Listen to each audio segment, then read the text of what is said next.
All right, so today we have Michelle Price with us from Ohio Suicide Prevention Foundation. Hi, Michelle. Hello. So I guess the first question that we wanted to ask was, how is OSPF supporting different um, populations or different clients, just in terms of like programming, or basically what are you up to these days? Okay, so we're all working from home. That's the first thing.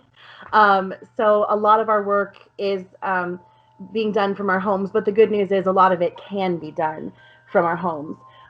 We don't really have clients, so to speak. Mhm. We don't do like that one-on-one mental health, behavioral health.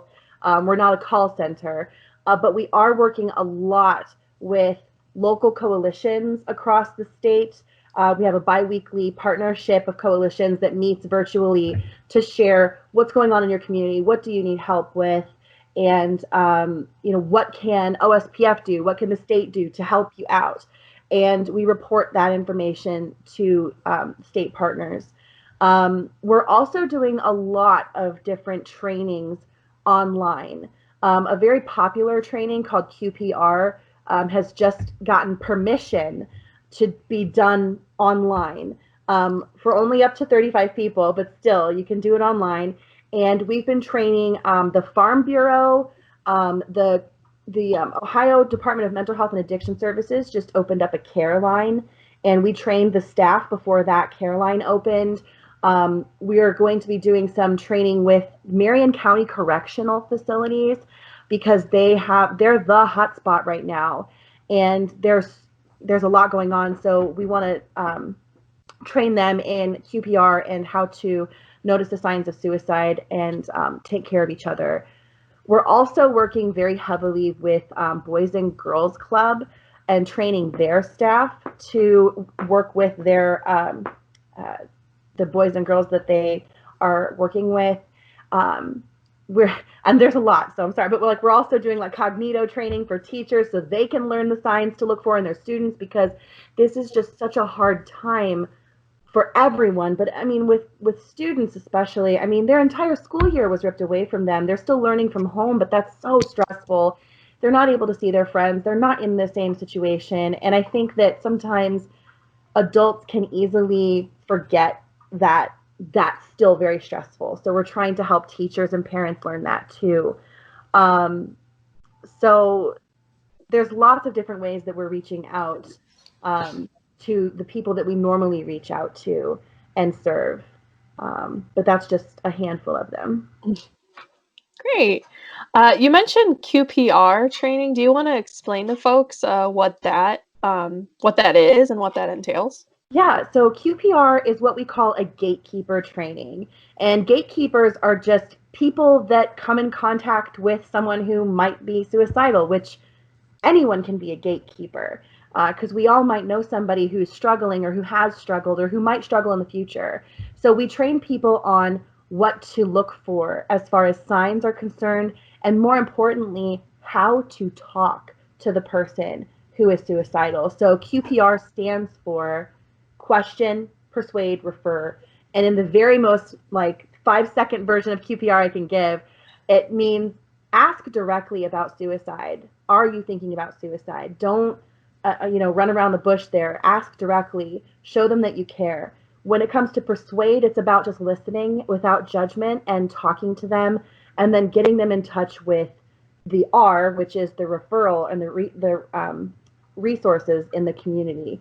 So that's a very basic rundown of QPR, but it's something that I think anybody can benefit from. So, as part of what I do in my position is I help with the Wood County Suicide Prevention Coalition, their Facebook page. And we've had a couple of people who aren't in the area ask about a survivors of suicide loss support group. Is there any way that people who might not be in our county and Wood County able to find other coalitions, or be able to find other support groups in Ohio? So how can they find that information? Yeah. If they want to find their local coalition, the easiest way is to go to our website. Hmm. We just redid it, so coalition information is way easier to find. Great. But it's ohiospf.org. And if you click on the coalition tab, there's a way to find your coalition. And a lot of counties also have um, some sort of a postvention or a loss team or something like that. So if you're a survivor of suicide loss, you can find the contact information for those folks there. And as far as support groups, starting with your coalition and asking them where the support group would be good. But there's also a really great resource on the American Foundation for Suicide Prevention's website. And if you go there and find the part that says like I'm a survivor and I need help, it will come up with a list of all kinds of support groups that are all over the country. Awesome. Yeah. That's great information just because, like I said, we've been getting those questions, and I think that this is, it's a stressful time for everyone. So I think it's good to have supports. Well, and I think like right now it's so, I mean, especially if you're a survivor, I think that right now is just going to be a little extra hard anyway, but especially if you're a new survivor. Mhm. Um, so I lost my father at the very beginning of quarantine on March 20th. And that was just, he died from, illness. But even grieving him has been so difficult and not normal. We didn't have a service. We haven't been grieving in the traditional ways. And so, and that's just with, I'm going to call it a normal death because people are used to folks dying by illness and things like that. But with suicide, it's so unexpected. It's so tragic. And there are so many questions that are running around people's minds. And so getting that support right now is more important than ever. Yeah. Yeah, that's definitely true. Going along with that, do you have any advice for people just in general on any coping skills or anything out there that they can use as a resource from you all? So we have been putting out lots of social media encouraging folks to take care of themselves, especially with ideas on how to take care of yourself with things as simple as like how to prepare to go to the grocery store. I don't know about all of you, but I get anxiety going to the grocery store now, and I'm like so nervous about like, did I wipe off the cart enough? Did they wipe off the cart, or are they just telling me they did? Is Mhm. that person too close? Am I going the right way in the aisles? I mean, there's so much to think about, and it's so, managing that anxiety, preparing, thinking ahead, um, ordering your groceries if you can. That's not as easy as it seems because those, it's like a week wait list right now, I think. Yeah. Um, so, things like that, but also stay connected. There's this really great campaign. I think the Ohio Department of Mental Health and Addiction Services, along with Lorain County, came up with this Strive for Five campaign. And what it is strive to reach out to 5 people a day and just check on them. How you doing? What do you need? How are you emotionally? How are you mentally? And just if you strive for that every day and you're constantly connecting with others as safely as you can, that is going to be one of the most important coping skills. Um, and then like I talk a lot, so I get all excited about my job, so I hope that's cool. But another thing is like think of hobbies. What are some things that you've wanted to try that you can try now? So like it's it might sound stupid, but like I got birdseed and this like suet block, which I didn't even know that was a thing. And I have them out in my patio and I like to do bird watching now. And I'm on like a bird watching group and we're talking about birds all day. I don't know. It might sound dumb, but it's something that I use to kind of make me happy. Um, I decided to take up crochet. I'm thinking about taking up embroidery, like little things that'll keep me busy and focused and Mhm. um, that don't require me to go out and be around a lot of people. That's really been helpful for me. But Yeah. think of those things for yourself. Yeah, that's really good advice. I think sometimes, we've been hearing that quite a bit, but I think it's good just to always have that reminder of, find those hobbies and find those supports, find people that you can connect with virtually and check in with. So thanks for sharing that. Yeah, no problem. Is there anything else you would like us to know that's going on? I know you shared quite a bit, but I want to give you a second just in case there's anything else. Oh, there is so much more. Like, I'm serious. Like, I mean, we are so busy right now. You'd think that maybe things would slow down because we're not in the office, but it's not true. There's so much need out there. I mean, we're dealing with a virus, so that's a very physical thing. But Mhm. the people, well, all of us who are in quarantine or our lives are disrupted, there's a mental and emotional shift that has happened, and some people are not doing okay at all. I've had my bad days. Maybe you all have had your really bad days. But we're working with people all over at the state and even the federal level. So we have staff that sit down with state leaders on weekly calls, and they're addressing needs of like local communities. So I mentioned that partnership earlier. Those partners, those coalitions from local areas will tell me what they need, what they're doing, and then that information gets fed up to those state calls. So we're talking about client needs, services for individuals with chronic suicidality. Being isolated right now is going to be a huge risk factor for them. We're talking about treatment. We're talking about everybody else who has needs in these uncertain times. We've also been working with members of Congress to advocate and update these offices on the needs of individuals and families. So we're talking about resources for people who are struggling with suicide. We're advocating for crisis work, including enhancements for crisis call centers, mobile crisis units, and other means to help people who are experiencing those mental health crises.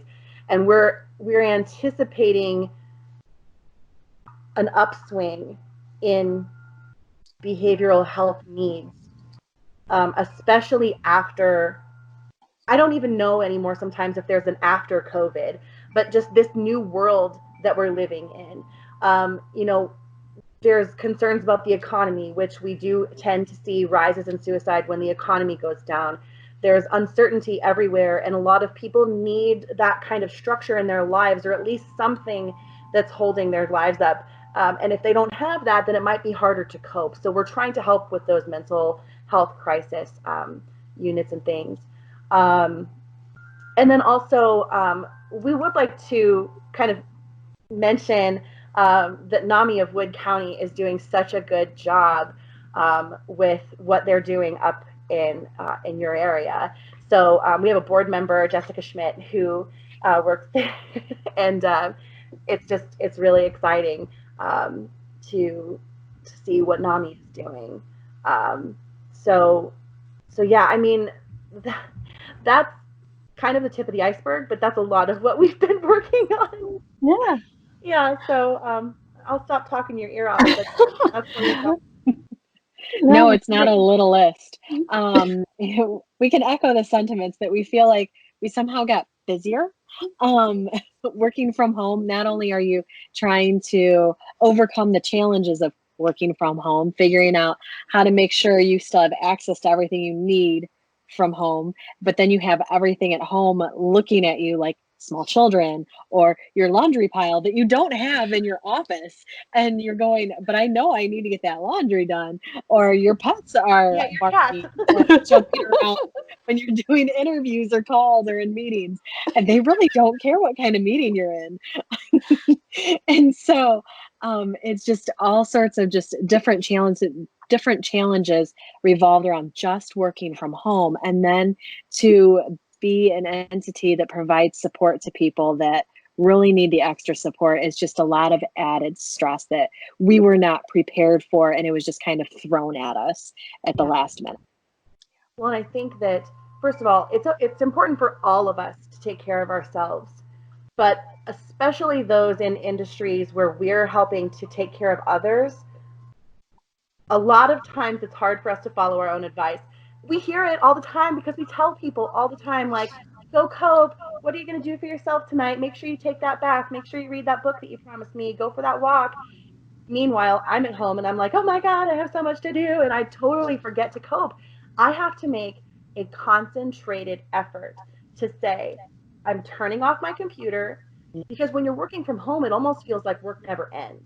Yeah.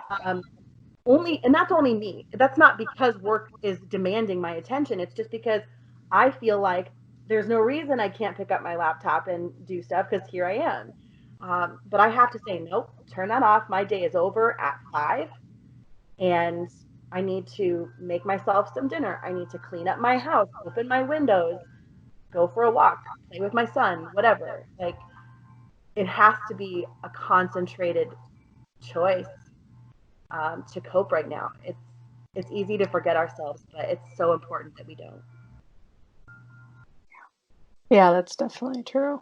Yeah, I forget it too sometimes. And yeah, because I tell people all the time. I actually just helped someone the other day, like on my personal social media account. They wanted coping skills, so I shared some stuff that NAMI has shared. And I'm like, wow, I should probably take some of this advice more often myself. But is there anything else that any questions that Jessica had? Give you the floor if you have anything. So, I think you have asked everything that I wanted to ask. You kind of covered it all. And what you didn't hit, I think Michelle just kind of filled in. So Mhm. I don't have any other questions. But yeah, I just wanted to get your perspective of where you kind of see things moving. And we've talked about that. And we're kind of anticipating and seeing a bigger flux of people coming into behavioral health services or accessing those crisis lines and things of that nature. We know some of our Mhm. services are already starting to see that increase in our community. Yeah. And it's good that people are accessing those services. Mhm. I mean, it's like a double-edged sword. Like, you don't want to have more people accessing because you want people to be well, but if they're not well, then we really do want them to be getting what they need. So I'm glad to hear that you're seeing that, because I think in some places, stigma still exists where people are afraid to reach out Mhm. because they're ashamed or whatever. And um, I'm hoping that even like the expansion of this telehealth, this virtual world that we're all living in right now, I'm really hoping that that helps people feel more comfortable to maybe get counseling or to reach out and get the help that they need, because um, it's scary to think, oh my gosh, I got to go into this office and sit with this person in a room. Some people might not be ready for that. So Mhm. anyway, Yeah. speaking of, All right. Well, thank you so much for joining us today. We appreciate everything that you have shared, and we hope that you stay safe and stay well. thank you. You too. Thank you so much. Thank you.